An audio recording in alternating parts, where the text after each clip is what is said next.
저는 부산에서 살고 있고 올해 39살이 된 남자입니다. 남들에겐 평생 한 번 있을까 말까한 일들을 최근 몇 년 사이에 다 겪다 보니 제 스스로는 많이 성장했다고 생각했습니다. 하지만 또 다시 처제로 인해 저는 너무 큰 고민이 생겨버리고 말았고, 저는 도대체 어떻게 이 막장 같은 상황을 벗어나야 할지 다양한 분들의 의견을 묻고 싶습니다. 우선 저는 7년 전에 결혼을 해서 제 아내와 풍족하지는 않지만 그래도 다툼 없이 행복한 삶을 잘 지내고 있었습니다. 제 아내는 어디 하나 나무랄 게 없는 너무나도 착한 심성의 여자였었죠. 처음 만나게 된 건 제가 처음으로 봉사활동을 나가서 보게 되었습니다.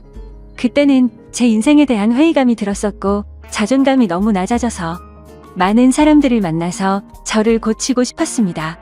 그리고 어려운 환경에 있는 사람들을 돕고 하다 보면 제 인생이 더 나아지지 않을까 하는 마음으로 용기를 내서 봉사활동을 나가게 되었습니다. 그렇게 봉사활동 장소에 도착을 했고 저는 사랑에 빠져버렸습니다. 그게 바로 제 아내였죠.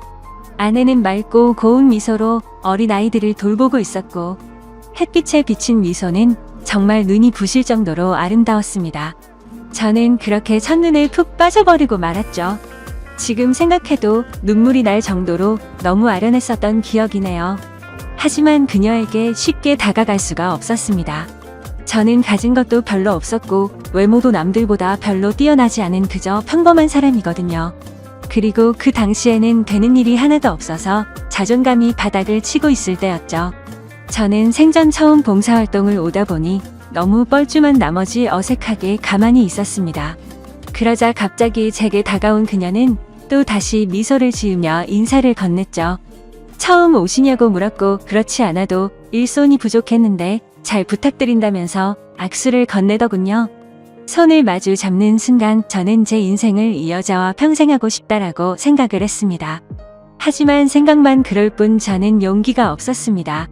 그저 조용히 말도 없이 묵묵히 일만 했고 남자답지 못하게 숫기도 없었죠. 그렇게 봉사활동을 시작한 지도 3개월이 지나갔을 무렵 그녀가 제게 묻더라고요. 이렇게 꾸준히 나오시는 분이 드문데 정말 성실하신 것 같다더군요. 그러더니 언제 한번 식사라도 대접해야 하는데 라고 말을 하더라고요. 그 말을 듣자 저도 모르게 오늘 식사하면 되지 않을까요? 라고 말이 나와버렸습니다. 말을 내뱉어버린 순간 아차 싶었고 쥐구멍이라도 숨고 싶은 심정이 들었죠. 그런데 너무 의외로 그녀는 웃으면서 안 될 거 없죠라며 제게 미소를 지어주더군요. 그날 저와 그녀는 처음으로 단둘이 식사를 하게 되었고 예전보다 훨씬 가까운 사이가 되어가고 있었습니다. 제법 말도 하면서 장난도 치고 할 무렵 저는 어느 정도 성격이 예전보다 밝아진 게 느껴졌죠. 그래서 다시 일자리를 알아봐야 하겠다 싶었고 운이 좋게도 금방 취직이 되었습니다. 앞으로 회사 일을 하면 봉사활동을 나오기가 어려워진 상황이었고 저는 그녀에게 용기를 내서 고백을 하게 되었습니다. 이곳에서 처음 만나게 되는 순간부터 좋아하게 되었다며 이곳에 있는 동안 너무 행복했었고 앞으로도 행복하고 싶다고 말했죠. 그러자 제 진심이 통했는지 한참을 고민하다가 제 고백을 받아주었고 저와 그녀는 연애를 시작하게 되었습니다. 생각보다 연애 기간은 그리 길지 않았습니다. 저는 애초부터 이 여자와 평생을 함께하고 싶었기 때문도 있었죠. 만난 지 1년이 되는 날 저는 평생을 함께 지내자고 프로포즈를 했고 처음 제 고백을 받아 주었을 때처럼 그녀는 제 프로포즈를 받아주었습니다. 너무 행복했고 고마웠습니다. 저는 어릴 때 아버지를 떠나 보내게 되어서 홀어머니 밑에서 자랐습니다. 그래서 집안이 남들보다도 훨씬 좋지 않은 형편이었고 저 또한 그저 그런 평범한 회사에 다니고 있었기에 사실 많이 망설였습니다. 하지만 제 이기적인 마음이 앞서서 결혼을 하자고 했는데 제 형편을 잘 아는 그녀였지만 제 프로포즈를 흔쾌히 받아주었죠. 어떻게 이렇게 착한 여자가 세상에 또 있을까 싶었고 너무 놓치고 싶지 않았습니다. 그날 이후로 저희는 결혼 준비를 하는 과정에서 아내의 친정을 찾아 뵙게 됐습니다. 장인어른과 장모님은 아내처럼 너무나도 착하시고 훌륭한 분이셨습니다. 장인어른은 사업을 하고 계셨고 제 이야기를 들었다고 하시더라고요. 어릴 때부터 아버지를 잃어서 그동안 아들로서 참 고생이 많았겠다며 당장 살 곳이나 이런 건 걱정 말고 행복하게 살아만 달라고 말씀하시는데 너무 감사해서 눈물이 날 뻔했습니다. 그런데 유독 집안의 돌연변이는 늘 있다고 하듯 아내의 친정에도 그런 사람이 존재하더군요. 제 아내는 저보다 5살이 어렸고 아내의 동생은 저보다 10살이 어렸습니다. 그 당시 20대 초반이었는데 아내와는 다른 분위기에 엄청난 미인상이더라고요. 알고 보니 어릴 때부터 외모가 출중해서 연예인 스카웃도 많이 받아봤고 미인 대회까지 나가서 입상을 할 정도로 훌륭한 미모였죠. 하지만 예쁜 미모와 달리 성격은 정말 좋지가 않았습니다. 제가 있는데도 들리라고 말하는 건지 장모님에게 말하더군요. 왜 저렇게 나이도 많고 능력도 없는 사람이랑 결혼하지? 집안도 좋은 것도 아니고 도대체 이해가 안 되네라며 하는데 장모님은 조용히 하라고 하는 모습까지 다 보였었죠. 그 착한 아내도 동생과는 별로 친하지가 않다고 하더군요. 나이차가 많이 나서 그런 건지 동생은 자신의 얘기를 잘 듣지 않는다고요. 예쁜 미모 때문에 항상 남자들이 주변에 붙어 다녔고 학창 시절에는 늘 싸움을 제일 잘하는 남자들만 만나고 다녔다고 하더군요. 그래서 아내는 셀 수 없이 많은 설득해봤지만 절대로 달라지지가 않아서 더 이상은 설득이 안 된다라는 걸 느낀 뒤로는 가깝게 지내지 않는다고 했습니다. 그러면서 처제가 어떤 소리를 해도 저보고 이해해달라고 미안하다고 말하더군요. 아무쪼록 그런가 보다 했었고 저와 아내는 꿈에 그리던 결혼식을 하게 되었습니다.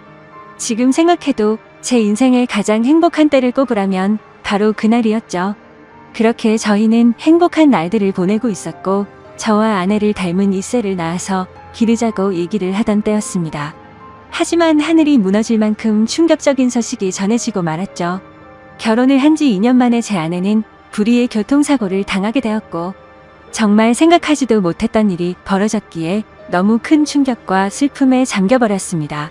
저와 제 아내는 정말 그 누구보다도 서로를 사랑했습니다. 갑자기 외톨이가 되어버린 저는 숨을 쉬는 것조차 힘이 들었고 나쁜 생각까지 해버릴까 할 정도로 힘이 들었죠. 하지만 저만 바라보고 살아오신 어머니를 생각하면 차마 불효를 저지를 수가 없었습니다. 그렇게 저는 인생을 놓아버린 듯이 살아갔습니다. 기계처럼 회사만 다녀오고 갈 뿐이었죠. 그러다가 어느 날 술을 마시고는 그냥 로또나 당첨돼서 편하게 살고 싶다라는 생각이 들더군요. 그런 마음을 먹은 뒤로 저는 1년이 넘게 어머니의 용돈과 최소 생활비를 제외하고는 무조건 로또를 사는데 돈을 다 썼습니다.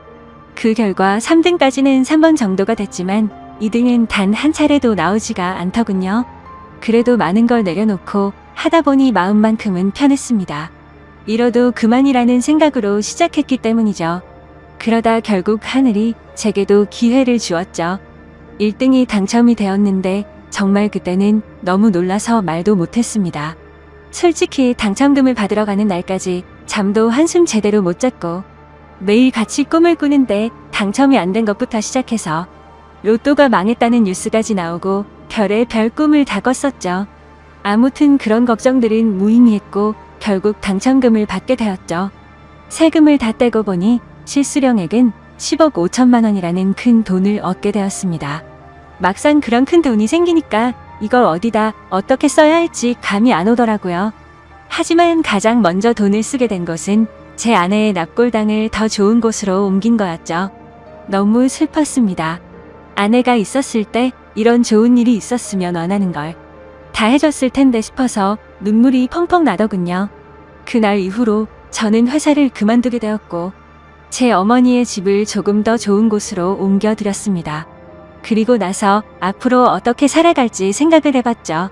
남은 금액으로는 평생 먹고 살기에는 무리였기에 젊은 시절 생각해보던 요식업을 해보는 게 어떨까 생각을 하게 됐습니다. 그렇게 어차피 내 돈이 아니었다 생각하고 과감히 많은 돈을 투자해서 식당을 열게 되었습니다. 사업의 경력이 없어서 많이 서툴렀지만 남들처럼 열심히 했습니다. 그래서 처음에는 많이 남던 잔반들이 점점 줄어드는 걸 느꼈고 갈수록 손님들이 늘어나서 소소한 행복들을 느끼고 있었죠. 그렇게 남들과 다르지 않은 생활을 해오던 중 갑자기 장모님에게서 연락이 오게 되었습니다. 장인어른이 쓰러지셔서 연락을 할까 말까 망설이다가 연락을 했다고 하시더라고요. 저는 너무 서운해서 말씀드렸죠. 언제는 아들이라고 하시더니 이런 걸 고민하시냐며 당장 병원으로 찾아갔습니다. 장인어른은 의식이 없으셨던 상태셨고 자초지종을 들어보니 사업이 힘들어지면서 요 근래에 스트레스를 많이 받으셨답니다. 결국에는 상황이 힘들어지다 보니 직원들이 대거 이탈을 하게 됐고 그 와중에 믿었던 사람에게 돈을 융통하려다 사기까지 당하게 되셨답니다. 그 충격으로 며칠 동안 앓으시다가 결국 쓰러지셨다고 말씀하시더라고요. 그래서 저는 장모님의 손을 꼭 잡고 제가 여유 자금이 있으니 도움을 드린다고 했죠. 장모님은 절대로 받을 수 없다며 자신의 딸로 인해 제가 얼마나 힘든지 잘 안다면서 어떻게 그 돈을 받겠냐며 눈물을 흘리셨죠. 저는 오랜 설득 끝에 장모님께 결국 돈을 드리게 되었습니다. 하지만 결국 아들처럼 저를 대해주시던 장인어른은 끝끝내 버티지 못하시고 세상을 떠나시게 되었죠. 결국 제가 해드린 돈과 장인어른의 보험금을 합쳐서 겨우 빚쟁이 신세는 면하게 되었습니다. 그 과정에서 제가 많은 도움을 드리느라 항상 친정의 하루가 멀다 하고 드나들었고 처제도 자주 마주하게 되었었죠.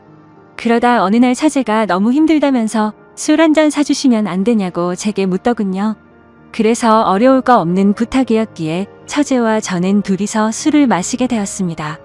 한창 술을 마시다 술이 조금 취하니까 처제는 아내 얘기를 꺼내더군요. 언니에게 너무 못했던 게 매일 생각났고 시간을 되돌릴 수 있다면 잘하고 싶다고. 착한 언니를 왜 빨리 데려갔는지 하늘이 원망스럽다며 펑펑 울더라고요. 그러면서 예전에 제게 잘못했던 부분들도 너무 미안했다며 철이 없어서 했던 짓이지만 형부에게 상처를 준 걸 생각하면 자기 자신이 너무 밉다고 울면서 말하는데 그 말에 저는 처제의 진심이 너무 와닿았습니다. 그래서 그날 이후로 저는 처제를 다시 보게 되었습니다. 얼굴만 예쁠 뿐만 아니라 본래 성격은 역시나 부모님과 아내를 닮아서 착한 사람이었구나라고 생각했죠. 그리고 나서 처제와 많은 대화들을 나누었습니다. 많은 대화를 나누다 보니 그동안 서먹했던 사이가 조금은 풀어지는 듯했고 말을 이어가다가 처제는 제게 질문을 했죠. 갑자기 왜 이렇게 돈이 많냐고 묻더군요. 저는 그래서 약간은 당황했지만 거짓말로 대답을 했습니다. 왠지 로또 당첨이 되어서 벼락 부자가 됐다라고 말하기는 창피한 마음이 들었던 거죠. 그냥 예전에 묵혀두었던 주식이 조금 올라서 그걸로 사업을 시작했는데 운이 좋게도 장사가 잘 되고 있다고 말했습니다. 지금 돌이켜 생각해보면 그때 장사가 잘 된다고 했던 그 말이 제 인생에 있어서 천추의 한이 될 거라고는 생각조차 못했습니다. 여하튼 그날 술자리를 계기로 처제와 저는 종종 밥도 먹고 술도 마시게 되었죠. 그러다 결국 인간으로서 절대로 해서는 안 될 실수를 저지르고 말았습니다. 제 인생에 있어서 너무 후회가 되는 일이었죠. 다른 날과 다름없이 처제와 술을 마시게 되었습니다. 그 당시에는 처제에게 용돈을 주고 지냈었기에 그날도 제가 술값을 계산하려고 했죠. 그런데 갑자기 처제가 일해서 돈을 벌었다며 자기가 술을 산다고 하더군요. 처제가 일한다는 소리는 못 들어서 의아하긴 했지만 고집을 꺾지는 못했습니다. 그러더니 대신 저보고 다음 술자리를 사라고 해서 얼떨결에 그러겠다고 했죠. 근데 문제는 제가 술이 그렇게 세지가 않았다는 겁니다. 그래서 항상 한 자리에서만 마시고 헤어지다가 처음으로 술을 더 마시러 가게 되었습니다. 그날따라 처제는 평소와 다르게 계속해서 제게 술을 권하더라고요. 그러다 저는 화장실을 가게 되었고 밖에서 남자들이 하는 얘기를 들었습니다. 왜 저렇게 예쁜 여자가 저런 남자랑 있지? 남자가 돈이 많나 보지 뭐 이런 식의 대화였습니다. 저를 깎아내리는 소리였지만 내심 능력 있는 사람으로 보는구나 싶어서 기분이 크게 나쁘지는 않았습니다. 자리로 돌아가서 보니 처제는 누가 봐도 예쁘구나 싶었습니다. 물론 당연히 처제가 예쁘다는 건 잘 알고 있었죠. 미인 대회에서 입상할 만큼 예뻤던 외모였고 항상 관리를 잘해왔던 터라 군살도 없었으니깐요. 근데 평소와 달리 처제도 많이 취했던 건지 계속 저에게 스킨십을 하고 기대려고 하더라고요. 맨 정신이었으면 뭐하는 짓이냐고 했을 테지만 저도 술이 많이 취해서 미쳐버린 건지 처제의 모습이 여자처럼 보이기 시작했습니다. 그러다 술을 마시는 내내 손을 꼭 잡고 있다가 결국에 둘이서 넘어서는 안 될 선을 넘게 되었죠. 그날 이후로 처제와 저는 사귀자라는 얘기만 하지 않았을 뿐 연인과 다름없이 만나게 되었습니다. 아내 생각에 절대 이건 아니다 싶었고 이런 관계를 그만하자고 만나서 얘기하려고도 해봤습니다. 하지만 막상 만나면 너무 예쁜 미모에 홀려서 똑같은 실수를 하게 되었죠. 그런 관계를 오랫동안 이어 오다 보니 너무 자연스러운 만남은 그 누구도 모르게 몰래 계속 만나왔습니다. 그러다가 결국 생각하지도 못한 일이 터졌습니다. 평생 겪지 못해본 유례 없던 전염병이 돌기 시작하게 되었던 거죠. 항상 많은 수익을 유지해 주었던 저희 식당도 너무 큰 위기가 생겨버렸습니다. 하루에 매출 300만 원은 찍던 가게가 하루 아침에 30만 원도 못 팔게 되자 그때부터 상황은 너무 심각하게 돌아갔던 거죠. 몇 년 동안 이런 적이 없었기에 모아뒀던 돈들은 시설 재투자로 많은 자금을 지출한 상태였었고 가만히 숨만 쉬어도 나가는 돈이 어마어마했습니다. 결국에는 어떻게든 버티려고 발버둥을 쳐봤지만 도저히 끝날 줄 모르는 상황에 모든 걸 포기하게 되었죠. 그동안 모든 정성을 쏟아 부었던 가게를 폐업 처리를 하는데 정말 한숨만 나오고 너무 슬펐습니다. 말 그대로 저는 한마디로 알거지가 되어버렸습니다. 하지만 그런 아픈 마음을 위로해주는 사람은 단 한 명도 없었죠. 연인이라고 생각했던 처제는 제가 폐업 처리를 하자 급격하게 변해버렸습니다. 사실 그 이전에 힘들 때부터도 많이 달라진 걸 느끼긴 했었습니다. 한 달에 한 번 볼까 말까 할 정도로 약속을 계속 미루더라고요. 그러면서 급하게 돈이 필요하다며 저를 못 살게 굴었죠. 지금 상황 힘든 거 잘 알지 않냐고 해도 짜증을 내면서 결국에는 항상 받아갈 정도였습니다. 폐업 신고를 하고 난 뒤 저는 앞으로 다시 열심히 하면 잘 될 거라고 처제의 손을 잡았습니다. 처제는 일단 자신에게 있는 돈 전부를 맡겨두라고 하더군요. 사업하는 사람을 못 믿겠다면서 어떻게든 우리가 만나려면 돈이 있어야 하지 않겠냐고 하더라고요. 그나마 가지고 있는 거라고는 집에 잡혀있는 전세자금 5천만 원이 다였죠. 그래서 저는 월세로 옮겨가기 위해 그 돈을 받게 되었고 곧장 처제에게 다 보내게 됐습니다. 그런데 입금했다라고 문자를 한 이후로 단 한 통의 답장도 전화도 없더라고요.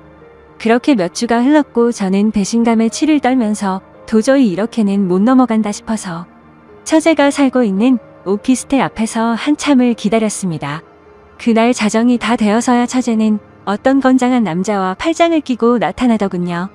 정말 순간적으로 눈이 돌아갔습니다. 그 남자와 맞붙어서 절대로 이길 자신이 없었지만 제 눈에는 이미 그런 게 보이지 않았고 욕을 하면서 뛰쳐나갔죠. 처제는 깜짝 놀라더니 왜 여길 찾아왔냐고 하더라고요. 그래서 저는 내 돈 찾으러 왔지 왜 연락을 안 받냐고 소리를 질러댔습니다. 그러자 처제는 가짠타는 듯이 제 눈을 똑바로 쳐다보면서 욕을 내뱉더군요.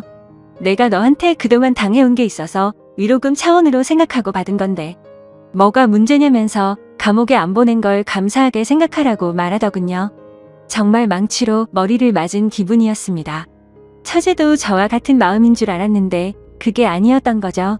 그저 저는 돈을 주는 기계처럼 생각했던 거였습니다.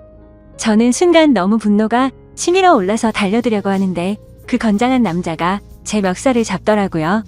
내가 네 처제 되는 여자 남자친구인데 무슨 헛소리를 짓걸리냐고 하더군요. 인간 같지도 않은 짓 해놓고 무슨 염치로 여길 오냐면서 마음 같아서는 묵사발 내주고 싶은데 지금 사고치면 안 돼서 겨우 참는 거라고 말하더군요. 그러고는 저를 밀쳐버리고는 처제의 집으로 둘이 같이 들어갔습니다. 그냥 누가 봐도 그 남자는 건달이었습니다.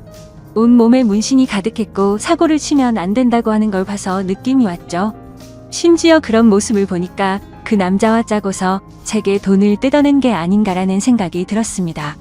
하지만 인간 같지도 않다라는 말은 틀린 말은 아니었죠. 그때 그 말을 듣는데 정신이 번쩍 들었습니다. 그토록 사랑했던 아내를 떠나보내고 감히 처제와 연인으로 지냈다니 저는 차마 할 말이 없습니다. 그렇지만 그럼에도 불구하고 저는 지금 당장 제 모든 재산을 잃어버렸기에 어떻게 해야 할지 도저히 모르겠네요. 그 5천만 원으로 어떻게든 재기해보려고 했던 사업 미천이었는데 너무 절망적일 뿐입니다. 이런 경우에 법적으로 제가 다시 그 돈을 받아낼 방법은